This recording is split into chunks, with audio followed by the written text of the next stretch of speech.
मैं लोक परीक्षा अनुसूचित साधन निवारण विधेयक 2024 का मूल रूप से समर्थन करता हूं, क्योंकि पिछले कुछ वर्षों में जो निष्पक्ष परीक्षाएं होनी चाहिए थी वो एक बहुत बड़ा व्यवसाय बन गया है। पेपर लीक, ऑनलाइन एग्जामिनेशन के अंतर्गत छेड़छाड़ और यहां तक कि जो ऑनलाइन एग्जामिनेशन होता है, रिजल्ट आने के बाद कौन सा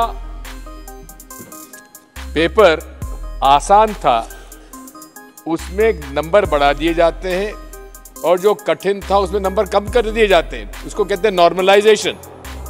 इतना बड़ा भ्रष्टाचार का ये माध्यम बन गया है जिसका मैं उल्लेख करना चाहता हूं। अवैधानिक रूप से पैसा लेकर भर्ती की, वे आज भी खुले घूम रहे हैं, वे आज भी जेल के बाहर हैं। मूल रूप से इसमें भ्रष्टाचार के खिलाफ कार्रवाई होना चाहिए। हम ऑनलाइन एग्जामिनेशन के कारण इतने हमारे पास कंप्यूटर्स वगैरह नहीं है लाखों में, जिसकी वजह से एक दिन एक क्वेश्चन पेपर का एग्जामिनेशन नहीं होता है।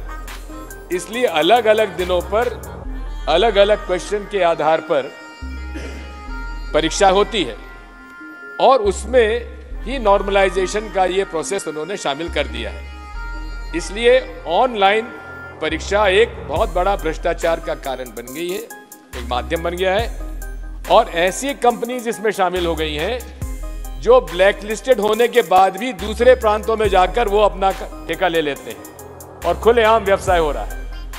मैं माननीय मंत्री से अनुरोध करना चाहता हूं कि जितनी परीक्षाएं हो, ऑनलाइन परीक्षाएं बंद करें, ऑफलाइन होना चाहिए, ऑब्जेक्टिव पेपर हो, एग्जामिनेशन हो और वहीं पर उसका जांच करके वही नतीजे उनको घोषित कर देना चाहिए। कि परीक्षा में घोटाला सिद्ध होने पर परीक्षा को निरस्त तत्काल किया जाए और उसके साथ साथ दोषियों को दंडित भी करें, साथ में तत्काल उसकी परीक्षा की जाना चाहिए।